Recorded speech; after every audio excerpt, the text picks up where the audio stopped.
The unexpected guardian, the morning sun cast long shadows across the training grounds of Stellar Academy, the galaxy's most prestigious military institution.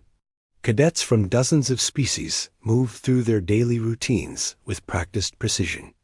The Saurian warriors stretched their powerful limbs, their scales gleaming like emerald armor. The six-armed hexapods performed complex weapon drills that looked like deadly dances. The ethereal Lumians floated effortlessly above the ground, their energy forms pulsing with inner light. Among them all walked Marcus Kane, looking remarkably ordinary. The human cadet was neither the strongest nor the fastest. His brown hair was unremarkable, his build average by galactic standards. While other species boasted natural weapons like claws, fangs, or energy manipulation abilities, Marcus possessed none of these obvious advantages. Most of his fellow cadets barely noticed him during combat exercises, assuming he was just another diplomatic recruit who had somehow ended up in the wrong program. Commander Trilox, a towering Montari with compound eyes and razor-sharp mandibles, surveyed the morning formations.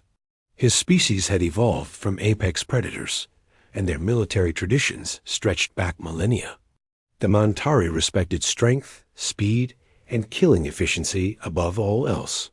As his multifaceted gaze swept over the assembled cadets, it barely paused on the unremarkable human. Today's exercise will test your ability to remain calm under pressure, Trilox announced, his chittering voice carrying across the training field. You will face simulated ambush scenarios designed to trigger panic responses. Remember, a warrior who loses control loses everything. The cadets nodded confidently.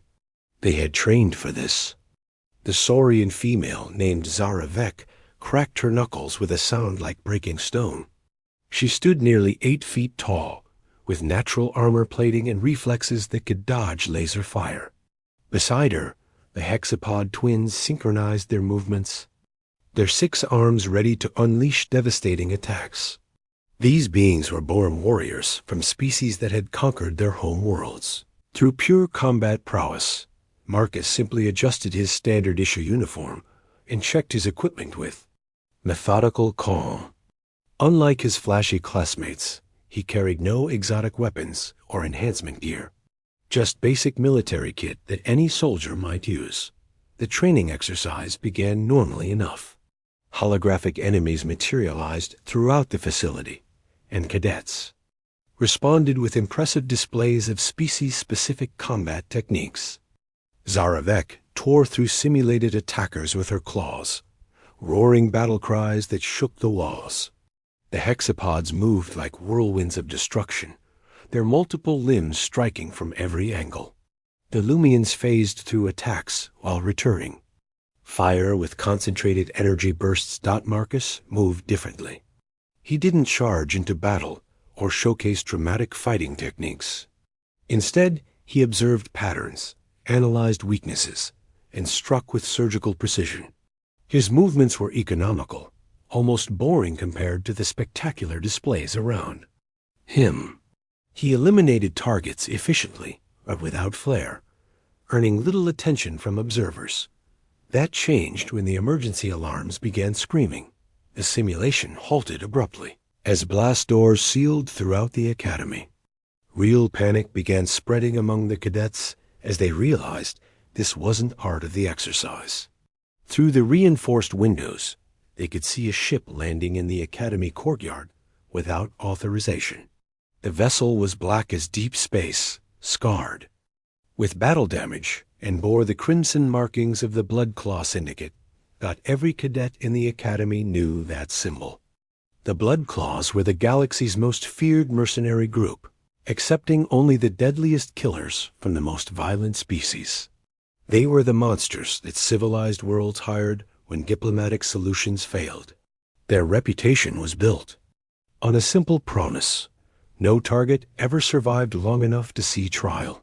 Figure emerged from the ship that made even battle-hardened Mantari instructors step back in fear.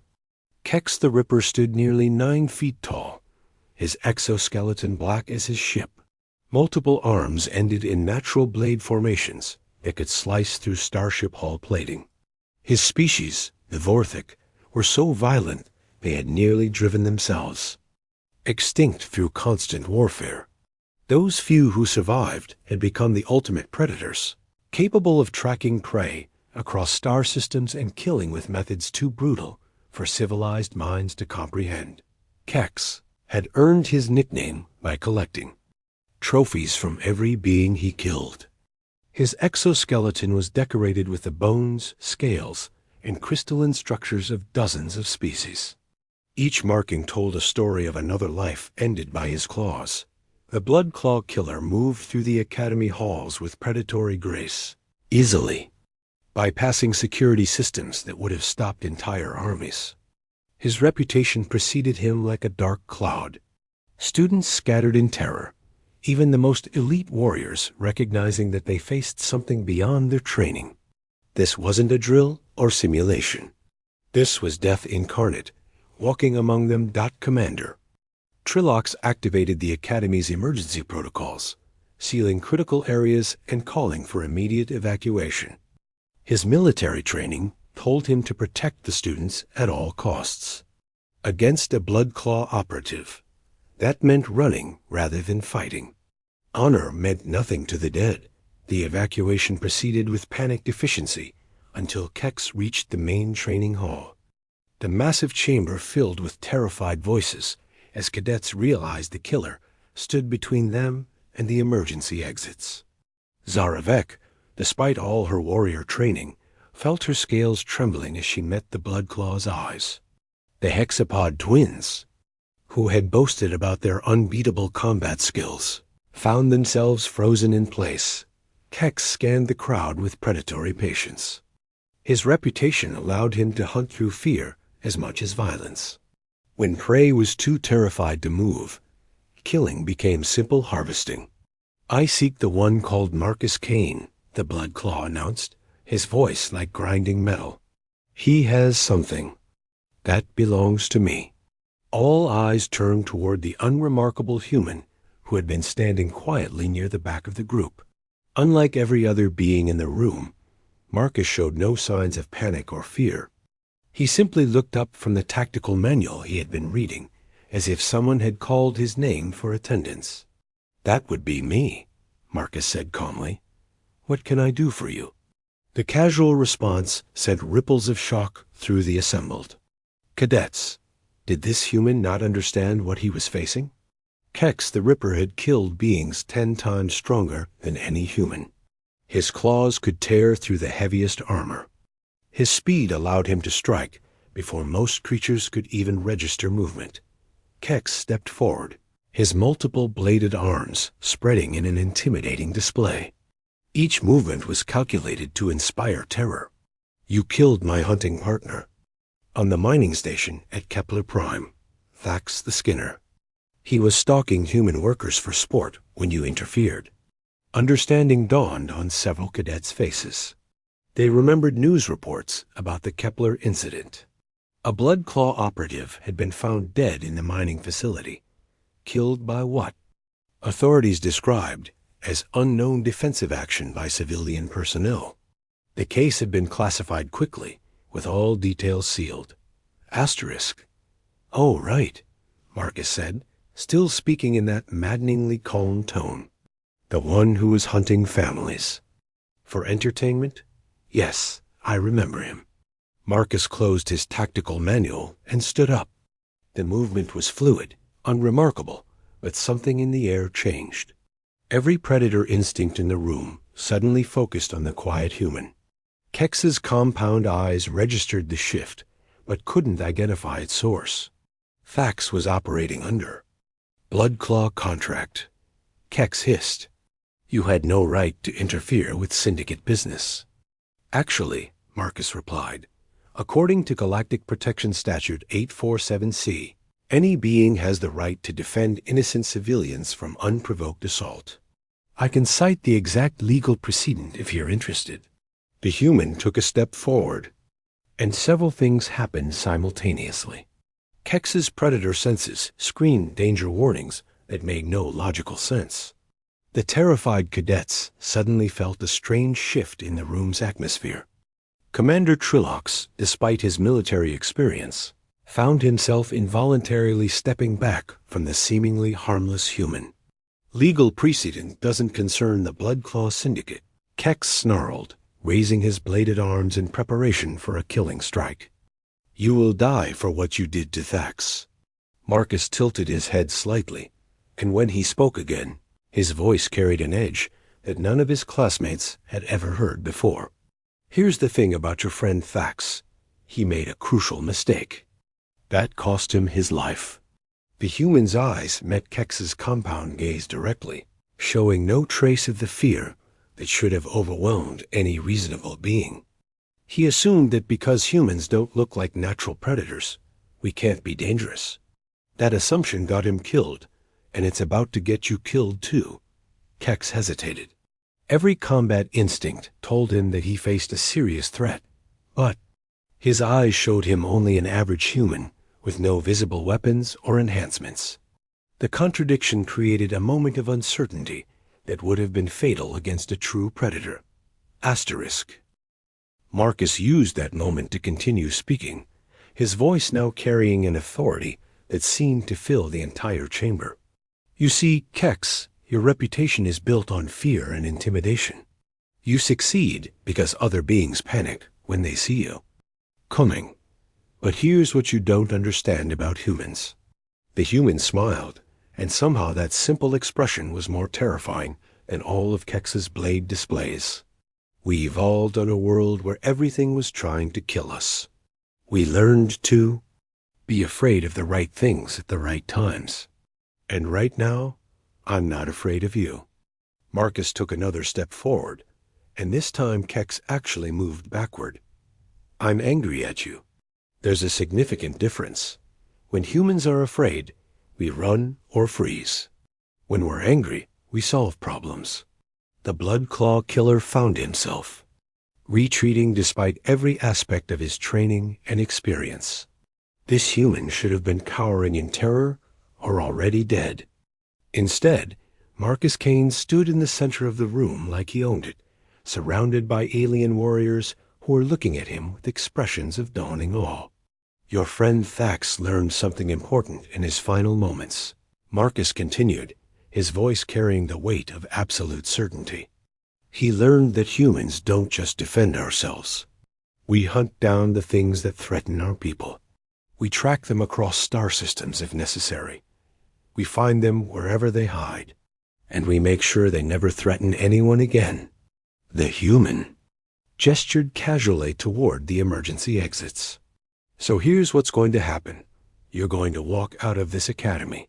You're going to go back to your syndicate friends, and you're going to tell them that Earth-born humans are now off limits for hunting contracts. Kex's mandibles clicked uncertainly. This conversation had gone completely wrong. The human was supposed to be begging for mercy by now, not issuing ultimatums to one of the galaxy's most feared killers. You dare threaten the Bloodclaw Syndicate? Kex managed. I'm not threatening anyone, Marcus replied with that same calm tone. I'm explaining the facts. Earth is what the galaxy classifies as a death world. We didn't earn that classification because of our weather or our gravity. We earned it because of what lives there. Marcus's eyes never left the Bloodclaw operative as he delivered his final words. Every human you see walking around the galaxy is a survivor from a planet where everything was designed to kill us. We learned to be smart, adaptable, and absolutely ruthless when protecting our own. Your syndicate can keep hunting aliens who panic and run. But if you come after humans again, you'll discover why our species survived when 99% of Earth's other life forms went extinct. The training hall fell into complete silence. For nearly a full minute, Kex the Ripper and Marcus Kane faced each other in a battle of wills that every witness would remember for the rest of their lives. Finally, impossibly, the legendary killer stepped backward toward the exit. His reputation was built on fear, but he had never encountered a being who seemed genuinely unimpressed by his presence. Every combat instinct warned him that this human represented a threat he didn't understand. "This conversation is not finished," Keck said, trying to maintain some dignity in his retreat. "Yes, it is," Marcus replied simply, "because now you know what you're really dealing with." The Blood Claw operative left the academy without another word. As the blast door sealed behind him, every being in the training hall turned to stare. At the human who had just faced down one of the galaxy's most feared killers and walked away unharmed. Marcus Kane picked up his tactical manual and returned to his seat, as if nothing had happened. "Sorry about the interruption, Commander," he said to the still-stunned Trillox. "I believe you were explaining combat psychology principles. The Deathworlder's legacy?" The Academy's administrative offices buzzed with activity in the hours following Kex's departure. Emergency protocols remained in effect while security teams swept the facility and investigators analyzed how a Blood Claw operative had penetrated their defenses so easily. But the real focus of attention was the quiet human cadet who had somehow convinced a legendary killer to retreat without firing a single shot. Commander Trillox sat in his office, staring at Marcus Kane's personnel file on his holographic display. The document seemed impossibly ordinary for someone who had just accomplished the impossible. Basic information, standard test scores, no remarkable achievements or special qualifications. According to official records, Marcus was just another diplomatic recruit who had somehow ended up in advanced military training. But Trillox's compound eyes caught details that others might miss. The file's classification level was higher than normal. Certain sections were marked with restricted access, codes that even senior Academy staff couldn't open. Most telling of all, Marcus's planet of origin was listed simply as Earth. See attached classified appendix. The Montari commander had served in galactic military forces for over 2 decades. He knew that classification levels this high were reserved for information that could affect interstellar relations. What was so sensitive about one human's background that it required this level of security? Before Trillox could investigate further, his communication system chimed with an incoming priority message. The sender's identification made his mandibles click in surprise. Admiral Corvex of the Galactic Defense Council, one of the most senior military leaders in known space. "Commander Trillox," the Admiral's image materialized above the holographic projector. "I understand you've had an interesting day at your academy." "Admiral, yes, sir. We experienced a security breach, but the situation was resolved without casualties." Resolved by Cadet Marcus Kane, according to my intelligence reports. Admiral Corvex was a Xanthari, a species known for their analytical minds and perfect recall. His crystalline features showed no emotion, but Trillox detected subtle signs of concern. "I need you to understand something important about that young human." Trillox straightened in his chair. "Sir, his personnel file contains unusual classification. Levels. I was just attempting to understand." "You don't have clearance for that information, Commander. Very few beings in the galaxy do." The Admiral paused, considering his words carefully. "But given today's events, I think you need to understand what you're really dealing with." The holographic display shifted to show a 3-dimensional image of a blue-green world spinning slowly in space. It looked remarkably beautiful, with swirling white clouds and vast oceans that reminded Trillox of paradise worlds he had visited during peacetime assignments. "This is Earth," Admiral Corvex explained. "Home world of the human species. At first glance, it appears to be what we classify as a garden world, the type of planet most species dream of colonizing." The image zoomed in to show Earth's surface in more detail. Trillox could see vast forests, sprawling grasslands, and mountain ranges that looked peaceful and inviting. Nothing about the planet suggested danger or unusual threat levels. "However," the Admiral continued, "our xenobiological Surveys reveal something extraordinary. This single world contains more apex predators per square kilometer than any other planet in known space. The holographic display changed to show images of Earth's wildlife. Trillox watched in growing amazement as creatures of impossible diversity filled the projection. Massive predators with bone-crushing jaws, swift hunters with razor-sharp claws, venomous serpents that could kill with a single bite, microscopic organisms that could destroy entire ecosystems. Every environment on Earth contains multiple species, specifically evolved to kill other life forms, Admiral Corvex explained. The oceans contain predators larger than most starships. The land masses are home to pack hunters with intelligence approaching sentience. Even the microscopic life forms compete in an endless war for survival. Trillox studied the images with professional interest. As a Mentari, he came from a species that had evolved from predators themselves. But even their homeworld had contained nothing approaching this level of constant danger. And humans evolved alongside all of this? He asked ... not just alongside. It, Commander, in competition with it. Humans aren't the strongest or fastest species on their world. They don't have natural weapons or armor. By all logical analysis, they should have been extinct millions of years ago. The display shifted to show human evolutionary history. Trillox watched as the species developed tools, formed cooperative groups, and gradually spread across their dangerous homeworld despite overwhelming odds. Instead, they became the dominant species, not through superior strength or speed, but through adaptability, intelligence, and what their military analysts call tactical ruthlessness. When humans are threatened, they don't just defend themselves. They eliminate the entire threat permanently. Admiral, Corvex's image leaned forward slightly, emphasizing his next words. Every human walking around the galaxy today is descended from beings who survived on a world that was actively trying to kill them every single day. They carry those survival instincts in their genetic memory. Trillox began to understand why Marcus Kane's personnel file carried such high classification levels. Sir, are you saying that humans are naturally dangerous? I'm saying they're naturally survivors, Commander. There's a significant difference. Most humans are peaceful, diplomatic, and genuinely interested in cooperative galactic relations. They don't seek conflict or violence. The Admiral paused, allowing that information to settle before continuing. But when they perceive a genuine threat to innocent beings, especially other humans, something ancient awakens in them.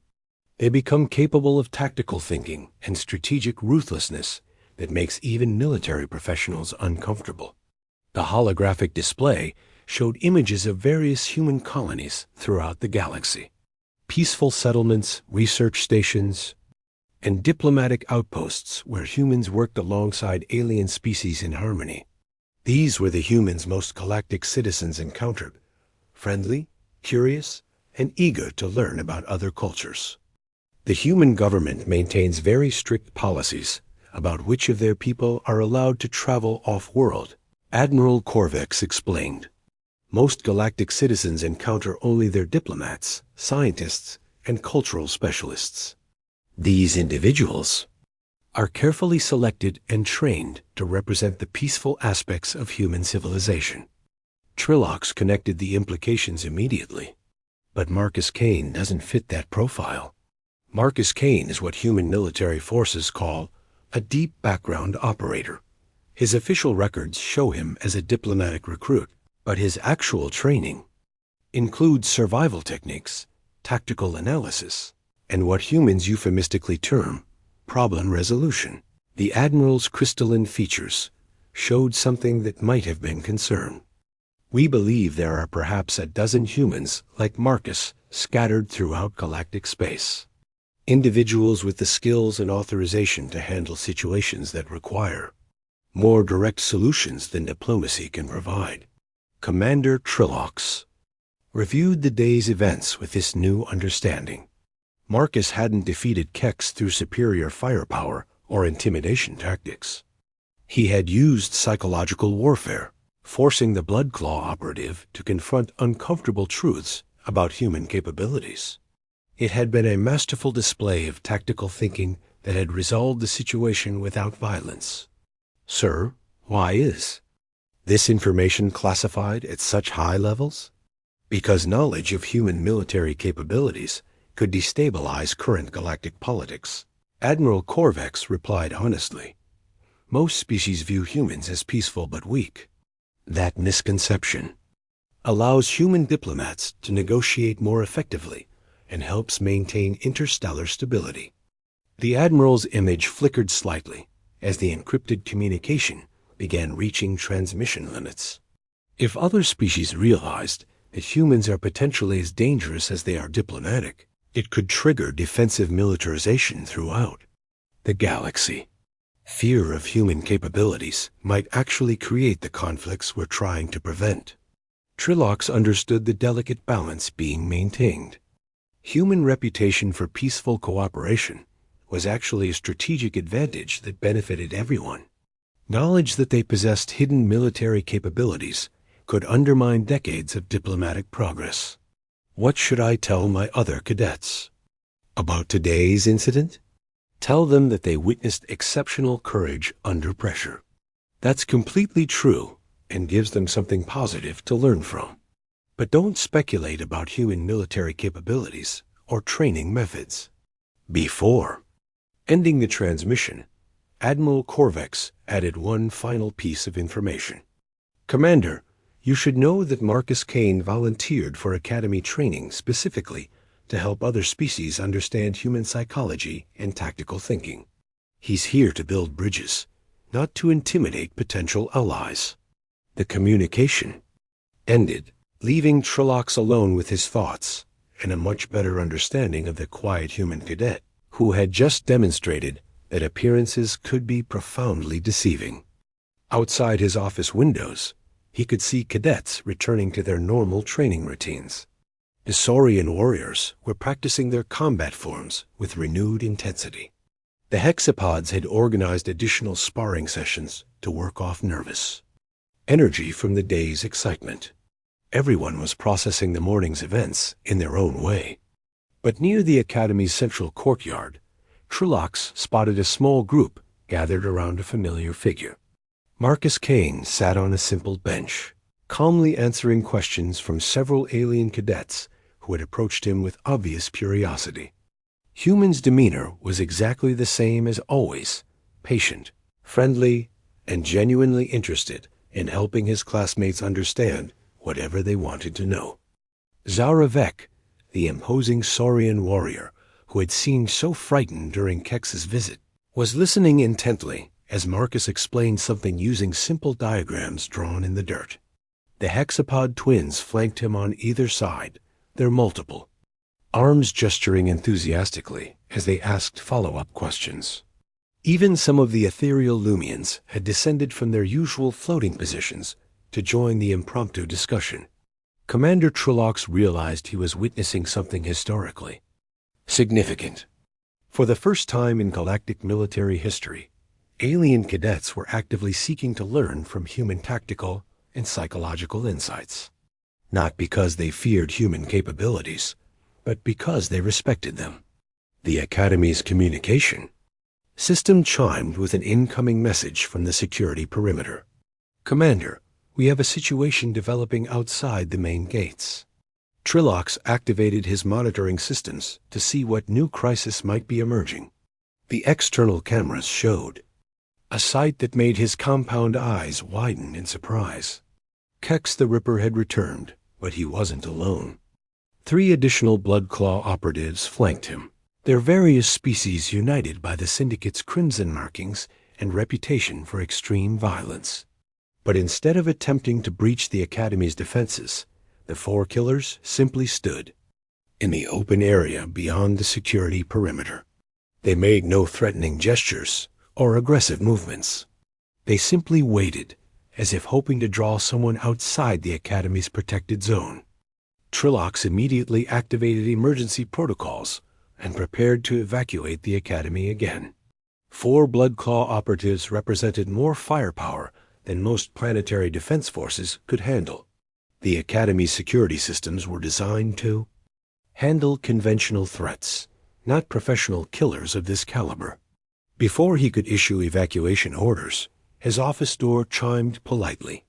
"Come in," Trillox called, expecting to see a security officer with tactical recommendations. Instead, Marcus Kane entered with that same calm demeanor he always displayed. "Commander, I understand we have visitors outside the perimeter." "Cadet Kane, you should be in the secure areas with the other students. This is a military situation. That requires professional handling." Marcus smiled with what might have been amusement. "With respect, sir, I think this is exactly the kind of situation I'm professionally qualified to handle. Those Bloodclaw operatives aren't here for a fight. They're here for a lesson." Before Trillox could object, Marcus walked to the office windows and looked out at the 4 figures waiting beyond the academy grounds. His expression showed no trace of concern or fear, only professional assessment of a tactical situation. "Kex made a mistake when he left earlier," Marcus explained. "He told his syndicate partners about our conversation, but he didn't have enough information to properly explain what happened. So they're here to see for themselves." Marcus turned away from the window and faced Commander Trillox directly. "Sir, I'd like permission to go outside and resolve this situation permanently. I believe I can convince the Bloodclaw Syndicate to reclassify humans as non-viable targets for their operations." Trillox stared at the human cadet in disbelief. "You want to face 4 professional killers voluntarily?" "I want to prevent them from ever threatening humans again," Marcus replied. "Simply, there's a difference." The Mantari commander found himself remembering Admiral Korvex's words about human tactical ruthlessness when protecting innocence. Looking at Marcus Kane's calm, determined expression, he began to understand that this quiet young man represented something far more dangerous than any conventional warrior. "What do you need from me?" Trillox asked finally. Marcus smiled. "Just open the gates, Commander, and maybe record the conversation for training purposes. I think the other cadets could learn something useful about conflict resolution." As Marcus Kane walked toward the Academy's main entrance, Commander Trillox realized that galactic military education was about to change forever. The quiet human who had seemed so unremarkable was about to demonstrate why his species had earned their reputation as the galaxy's most effective peacekeepers. Outside the Academy gates, 4 of the most feared killers in known space waited to discover what made humans truly dangerous. They were about to learn that the greatest predators don't always look like monsters. Sometimes they look like diplomats.